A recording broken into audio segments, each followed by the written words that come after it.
In this video, I'll give you some tips on how to build your personal brand if you're an introvert. If you're not already a subscriber, be sure to subscribe so that you can learn how to move your communications and branding to the next level.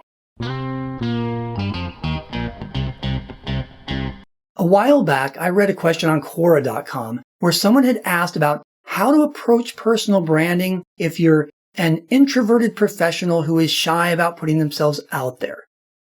I often wonder about semantics when I see the word introvert combined with the word shy, because while a person can indeed be a shy introvert, people can also be introverted without necessarily being shy. So, before I give you these tips on personal branding for introverts, let's do a quick review on what it means to be introverted. When Carl Jung first described introverts and extroverts back in the 1920s, he acted as though they were personality extremes at the two ends of a continuum. The idea, which has persisted for about 100 years, is that an introvert needs alone time to recharge, while an extrovert refuels by being with others. Scientists have tended to associate introversion with a desire to have time to yourself, being drained by social interactions, being introspective, preferring writing over talking, and having a tight circle of close friends. But it's only been more recently that people accept that you can score fairly high on an introversion scale while simultaneously scoring fairly high on an extroversion scale. In other words, these might be separate personality traits rather than opposites of the same trait. The degree to which these traits are expressed or presented often depends on our circumstances and moods at particular times. Another misconception is that if you're an introvert, you must be shy. This just isn't true. While it may be the case that many introverts are shy, there are also many who are outgoing. It's just that they feel that their recharging occurs during alone time rather than during the big social group time. So, for the sake of giving you solid advice about personal branding, let's think of it this way. If you ever tend to have feelings of being introverted, regardless of whether you're shy or outgoing, and regardless of whether you sometimes have feelings of being extroverted or not, these personal branding tips are for you. Tip number 1, building expertise when feeling introverted. The best way to build your brand is to not just get good at something, but to become great at something. This does not mean that you need to be the top person in your field, but you should strive to achieve excellence in at least a few aspects of some profession or task or process.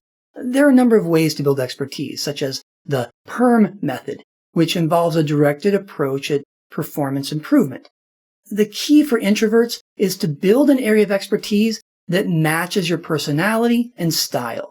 If you're not about working the crowd because you find it draining, then think of other skills that you can build that will be appreciated by your various target audiences. Once you've selected the skills for which you want to build your expertise, do your research to learn which training and exercises will help you the most. Then set up ways to monitor your progress so that you know you're improving. Those of you with strong introversion traits most likely already do a great deal of introspection, so you'll be comfortable with the idea of performing the necessary self-assessments to track your achievements and progress. Also, don't get stuck on the idea that you should avoid becoming excellent in areas that the world is seemingly reserved for all-out extroverts, such as public speaking. Whether you're speaking on a podcast, or on a video, or in person, remember that it's just you doing the speaking. There's no need for a boisterous reception with the masses after your speech is over. You can make your speech and then retreat to your quiet place of solitude if that's your thing. In the end, you need to build expertise in areas that will both help your career and keep you happy. Tip number 2, promoting your expertise when feeling introverted. You can be the very best at something, but if people don't know it, why would they hire you, or come to you for advice, or purchase what you sell? At some point, you need to communicate your value to your intended audiences. And in marketing, we tend to call that promotion. Now, this does not mean that you have to formally advertise, but you do need to find a way to get others to understand the expertise that you've been working so hard to build. So, if you're a little shy, no, let's call that reluctant, to go chat up a bunch of people at networking events or mingle at a conference or trade show, then it's time to consider other ways to promote your knowledge, skills, and abilities.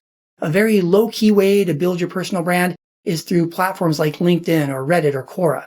LinkedIn gives you the opportunity to write articles, whether short or long, that will showcase your expertise. When I say long, the limit for LinkedIn articles is 125,000 characters, which translates into around 20,000 words, which is about 1/5 of a novel, so don't write articles that long. But you can write articles such as opinion pieces or how-to articles or informative features or reviews or advice.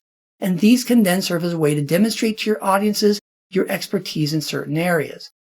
Reddit and Quora are other great platforms that actually require even less planning because you can spend your days there just answering people's questions and thus showcasing your knowledge and intelligence. Remember, you don't have to be the smartest person on the planet to help someone else. You just have to know a little something that perhaps they don't know at that moment. By discussing what you know, and especially by answering other people's questions, you promote your expertise to the audiences that have a true interest in what you're saying at that particular time. But one more thing when it comes to promoting your expertise from an introvert perspective. Don't necessarily avoid the types of platforms that you think have been built for those self-proclaimed extroverts. You can promote on YouTube or podcasts or other public venues even as an introvert because almost all of that work is done by yourself. Consider my YouTube videos. It's actually rare that anyone else is even in the room when I film and edit and post and answer comments. It's a much more introvert-friendly process than most people think. Tip number 3, sharing your expertise with others when feeling introverted.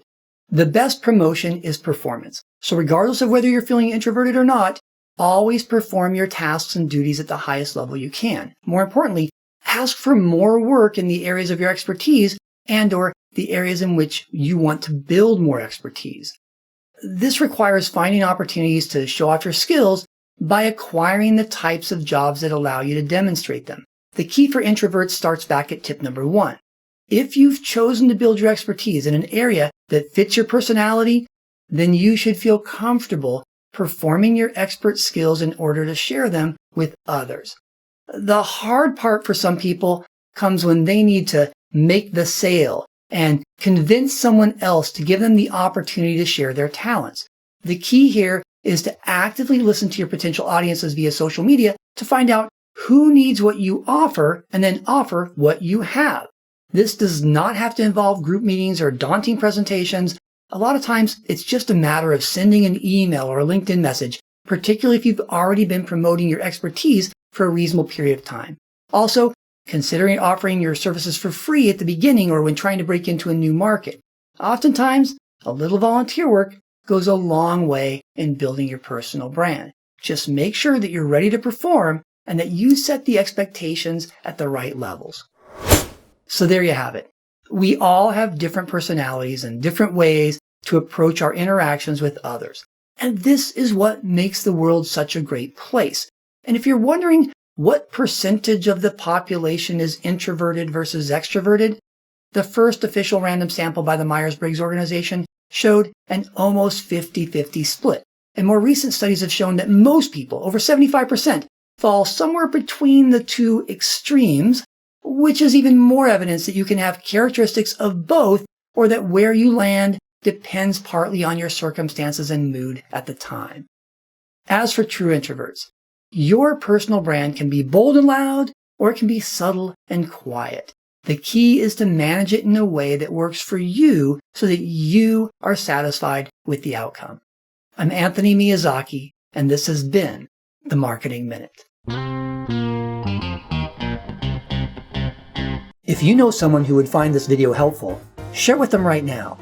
Also, be sure to subscribe so you don't miss future videos that will help you become more effective with your communications, branding, social media, digital marketing, and whatever else comes our way.